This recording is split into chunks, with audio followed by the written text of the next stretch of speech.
Siddhartha. By Hermann Hesse. Part 9. The Ferryman. By this river I want to stay, thought Siddhartha. It is the same which I have crossed a long time ago on my way to the childlike people. A friendly ferryman had guided me then. He is the one I want to go to. Starting out from his hut, my path had led me at that time into a new life, which had now grown old and is dead. My present path, my present new life, shall also take its start there. Tenderly, he looked into the rushing water, into the transparent green, into the crystal lines of its drawing, so rich in secrets. Bright pearls he saw rising from the deep, quiet bubbles of air floating on the reflecting surface, the blue of the sky being depicted in it. With 1,000 eyes, the river looked at him, with green ones, with white ones, with crystal ones, with sky blue ones. How did he love this water? How did it delight him? How grateful was he to it? In his heart he heard the voice talking, which was newly awaking, and it told him, "Love this water. Stay near it. Learn from it." Oh yes, he wanted to learn from it, he wanted to listen to it. He who would understand this water and its secrets, so it seemed to him, would also understand many other things, many secrets, all secrets.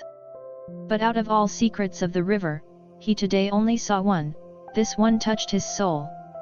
He saw, this water ran and ran, incessantly it ran, and was nevertheless always there, was always at all times the same and yet new in every moment.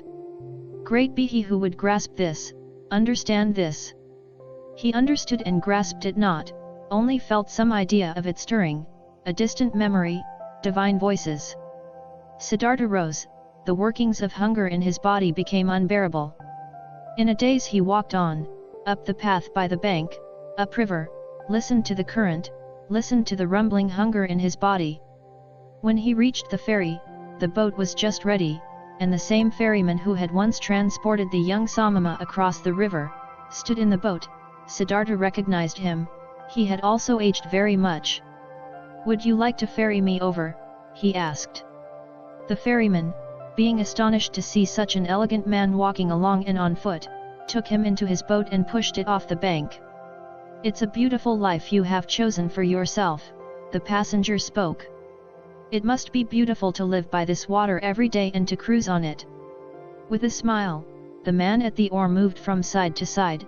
"It is beautiful, sir, it is as you say. But isn't every life, isn't every work beautiful? This may be true. But I envy you for yours. Ah, you would soon stop enjoying it. This is nothing for people wearing fine clothes." Siddhartha laughed. "Once before, I have been looked upon today because of my clothes, I have been looked upon with distrust. Wouldn't you, ferryman, like to accept these clothes, which are a nuisance to me, from me? For you must know, I have no money to pay your fare." "You're joking, sir," the ferryman laughed. "I'm not joking, friend. Behold, once before you have ferried me across this water in your boat for the immaterial reward of a good deed. Thus, do it today as well, and accept my clothes for it. And do you, sir, intend to continue traveling without clothes?" "Ah, most of all I wouldn't want to continue traveling at all. Most of all I would like you, ferryman, to give me an old loincloth and kept me with you as your assistant, or rather as your trainee, for I'll have to learn first how to handle the boat." For a long time, the ferryman looked at the stranger, searching. "Now I recognize you," he finally said. "At one time, you've slept in my hut, this was a long time ago, possibly more than 20 years ago, and you've been ferried across the river by me, and we parted like good friends. Haven't you been a Samama? I can't think of your name anymore." "My name is Siddhartha, and I was a Samama, when you've last seen me. So be welcome, Siddhartha. My name is Vasudeva. You will, so I hope, be my guest today as well and sleep in my hut, and tell me, where you're coming from and why these beautiful clothes are such a nuisance to you." They had reached the middle of the river, and Vasudeva pushed the oar with more strength, in order to overcome the current. He worked calmly, his eyes fixed in on the front of the boat, with brawny arms. Siddhartha sat and watched him, and remembered how once before, on that last day of his time as a Samama, love for this man had stirred in his heart. Gratefully, he accepted Vasudeva's invitation. When they had reached the bank, he helped him to tie the boat to the stakes.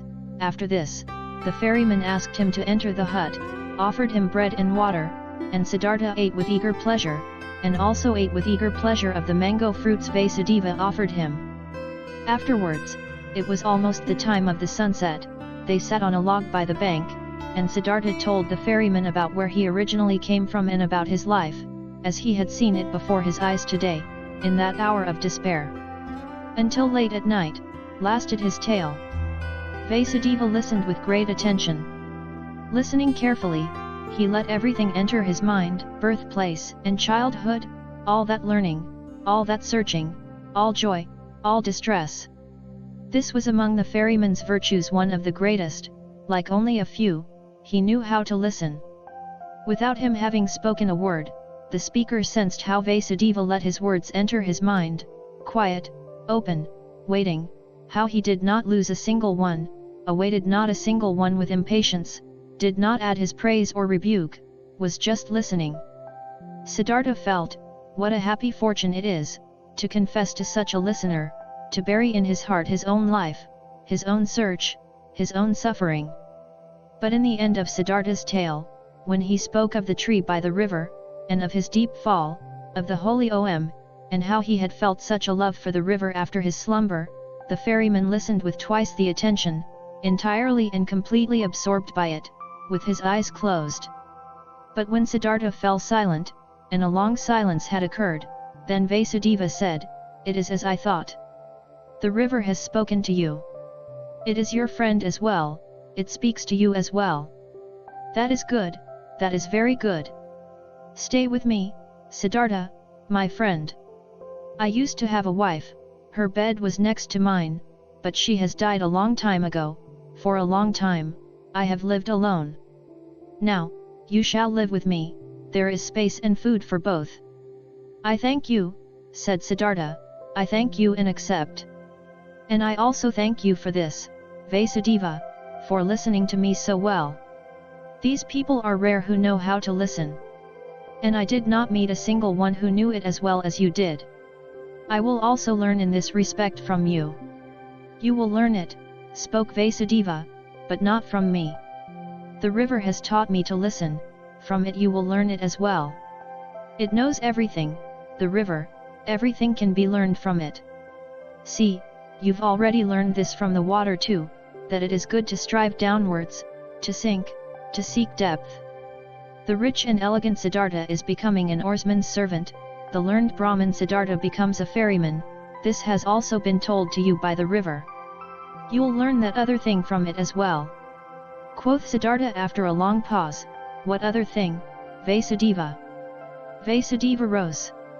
"It is late," he said, "let's go to sleep. I can't tell you that other thing, oh friend. You'll learn it, or perhaps you know it already. See, I'm no learned man, I have no special skill in speaking, I also have no special skill in thinking. All I'm able to do is to listen and to be godly, I have learned nothing else. If I was able to say and teach it, I might be a wise man, but like this I am only a ferryman, and it is my task to ferry people across the river. I have transported many, thousands, and to all of them, my river has been nothing but an obstacle on their travels. They traveled to seek money and business, and for weddings, and on pilgrimages, and the river was obstructing their path, and the ferryman's job was to get them quickly across that obstacle. But for some among thousands, a few, 4 or 5, the river has stopped being an obstacle, they have heard its voice, they have listened to it, and the river has become sacred to them, as it has become sacred to me. Let's rest now, Siddhartha." Siddhartha stayed with the ferryman and learned to operate the boat, and when there was nothing to do at the ferry, he worked with Vasudeva in the rice field, gathered wood, plucked the fruit off the banana trees. He learned to build an oar, and learned to mend the boat, and to weave baskets, and was joyful because of everything he learned, and the days and months passed quickly. But more than Vasudeva could teach him, he was taught by the river. Incessantly, he learned from it.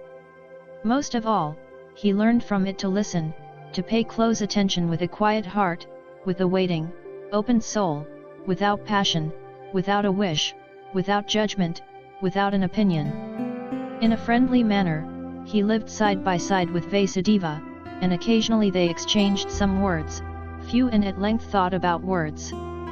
Vasudeva was no friend of words. Rarely, Siddhartha succeeded in persuading him to speak. "Did you," so he asked him at one time, "did you too learn that secret from the river, that there is no time?" Vasudeva's face was filled with a bright smile. "Yes, Siddhartha," he spoke.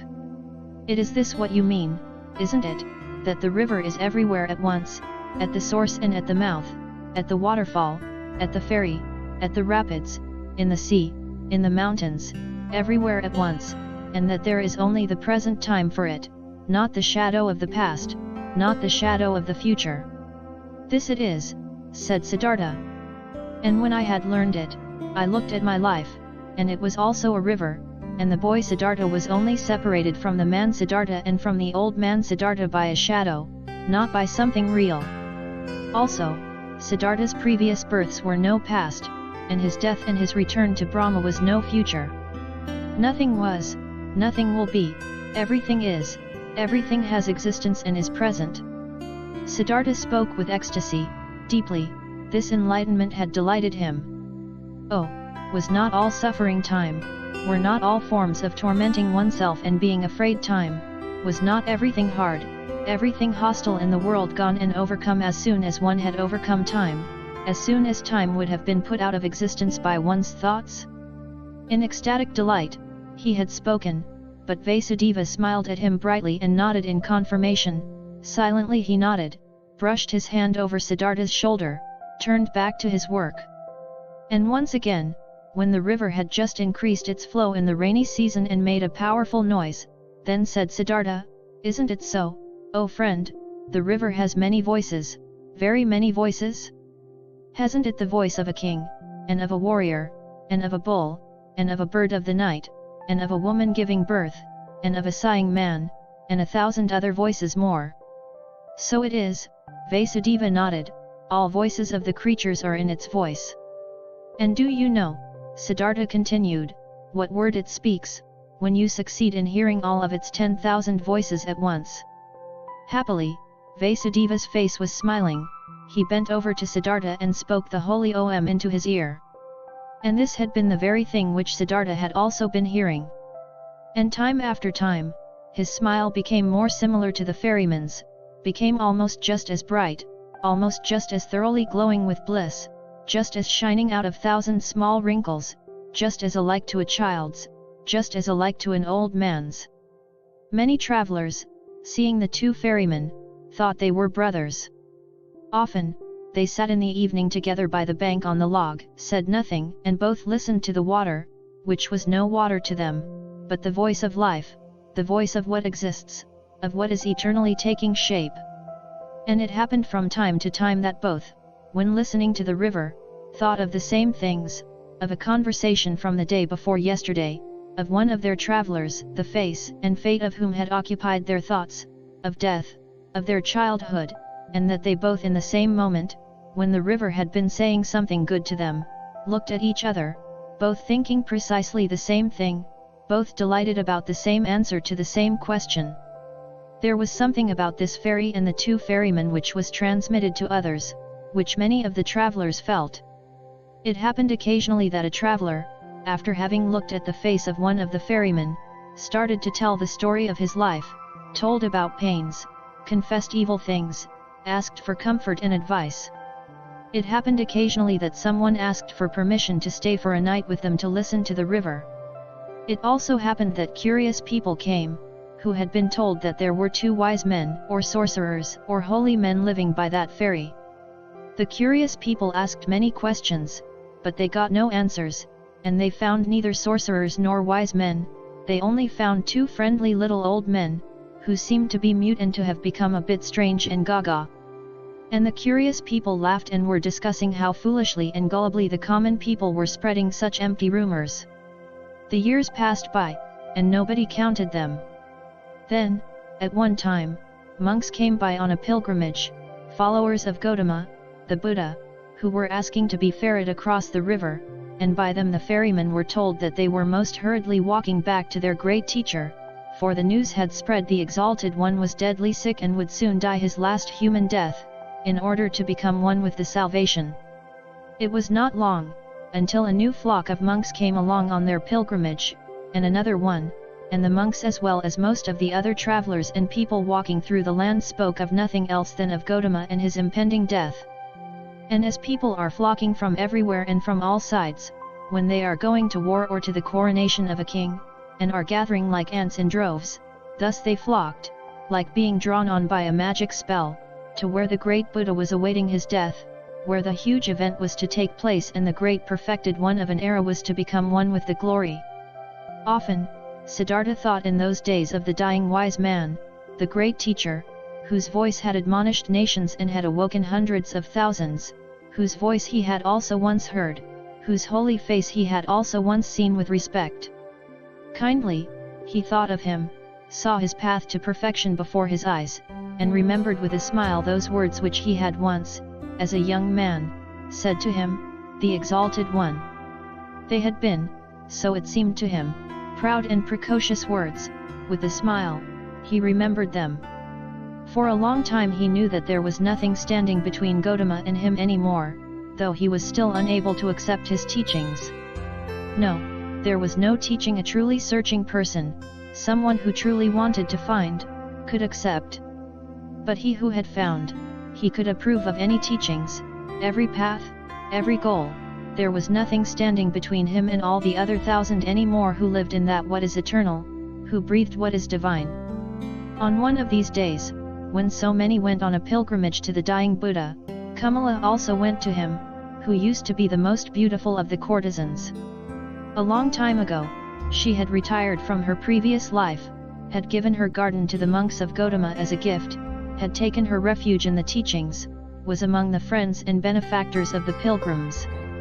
Together with Siddhartha the boy, her son, she had gone on her way due to the news of the near death of Gautama, in simple clothes, on foot. With her little son, she was traveling by the river, but the boy had soon grown tired, desired to go back home, desired to rest, desired to eat, became disobedient and started whining. Kamala often had to take a rest with him, he was accustomed to having his way against her, she had to feed him, had to comfort him, had to scold him. He did not comprehend why he had to go on this exhausting and sad pilgrimage with his mother, to an unknown place, to a stranger, who was holy and about to die. So what if he died? How did this concern the boy? The pilgrims were getting close to Vasudeva's ferry, when little Siddhartha once again forced his mother to rest.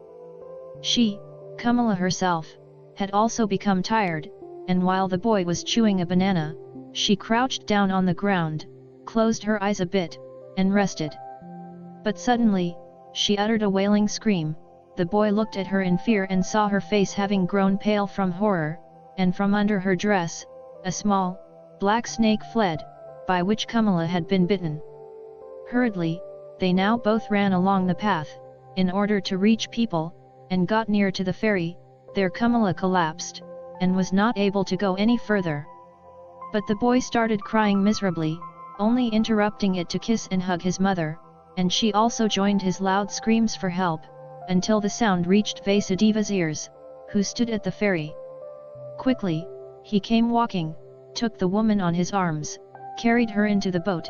The boy ran along, and soon they all reached the hut, where Siddhartha stood by the stove and was just lighting the fire. He looked up and first saw the boy's face, which wondrously reminded him of something, like a warning to remember something he had forgotten. Then he saw Kamala, whom he instantly recognized, though she lay unconscious in the ferryman's arms, and now he knew that it was his own son, whose face had been such a warning reminder to him, and the heart stirred in his chest. Kamala's wound was washed, but had already turned black and her body was swollen. She was made to drink a healing potion.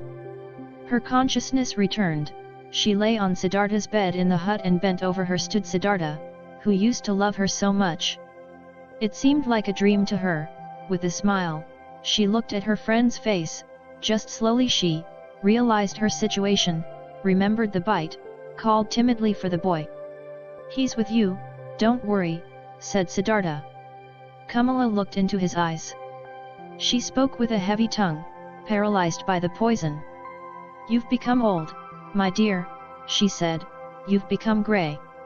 But you are like the young Samama, who at one time came without clothes, with dusty feet, to me into the garden. You are much more like him than you were like him at that time when you had left me in Kamaswami. In the eyes, you're like him, Siddhartha. Alas, I have also grown old. Old, could you still recognize me?" Siddhartha smiled. "Instantly, I recognized you, Kamala, my dear." Kamala pointed to her boy and said, "Did you recognize him as well? He is your son." Her eyes became confused and fell shut. The boy wept. Siddhartha took him on his knees, let him weep, petted his hair, and at the sight of the child's face, a Brahmin prayer came to his mind, which he had learned a long time ago, when he had been a little boy himself. Slowly, with a singing voice, he started to speak. From his past and childhood, the words came flowing to him. And with that sing-song, the boy became calm, was only now and then uttering a sob and fell asleep. Siddhartha placed him on Vasudeva's bed. Vasudeva stood by the stove and cooked rice. Siddhartha gave him a look, which he returned with a smile. "She'll die," Siddhartha said quietly. Vasudeva nodded. Over his friendly face ran the light of the stove's fire. Once again, Kamala returned to consciousness. Pain distorted her face. Siddhartha's eyes read the suffering on her mouth, on her pale cheeks. Quietly, he read it, attentively, waiting, his mind becoming one with her suffering. Kamala felt it, her gaze sought his eyes. Looking at him, she said, "Now I see that your eyes have changed as well. They've become completely different. By what do I still recognize that you're Siddhartha? It's you, and it's not you." Siddhartha said nothing. Quietly his eyes looked at hers. "You have achieved it?" she asked. "You have found peace?" He smiled and placed his hand on hers. "I'm seeing it," she said, "I'm seeing it. I too will find peace." "You have found it," Siddhartha spoke in a whisper. Kamala never stopped looking into his eyes. She thought about her pilgrimage to Gautama, which she wanted to take, in order to see the face of the perfected one, to breathe his peace, and she thought that she had now found him in his place, and that it was good, just as good, as if she had seen the other one. She wanted to tell this to him, but the tongue no longer obeyed her will. Without speaking, she looked at him, and he saw the life fading from her eyes. When the final pain filled her eyes and made them grow dim, when the final shiver ran through her limbs, his finger closed her eyelids. For a long time, he sat and looked at her peacefully dead face. For a long time, he observed her mouth, her old, tired mouth, with those lips, which had become thin, and he remembered, that he used to, in the spring of his years, compare this mouth with a freshly cracked fig. For a long time, he sat, read in the pale face, in the tired wrinkles, filled himself with this sight, saw his own face lying in the same manner, just as white, just as quenched out, and saw at the same time his face and hers being young, with red lips, with fiery eyes, and the feeling of this both being present and at the same time real, the feeling of eternity, completely filled every aspect of his being. Deeply he felt, more deeply than ever before, in this hour, the indestructibility of every life, the eternity of every moment. When he rose, Vasudeva had prepared rice for him. But Siddhartha did not eat. In the stable, where their goats stood, the two old men prepared beds of straw for themselves, and Vasudeva lay himself down to sleep. But Siddhartha went outside and sat this night before the hut, listening to the river, surrounded by the past, touched and encircled by all times of his life at the same time. But occasionally, he rose, stepped to the door of the hut and listened, whether the boy was sleeping. Early in the morning, even before the sun could be seen, Vasudeva came out of the stable and walked over to his friend. "You haven't slept," he said. "No, Vasudeva. I sat here, I was listening to the river. A lot it has told me, deeply it has filled me with the healing thought, with the thought of oneness.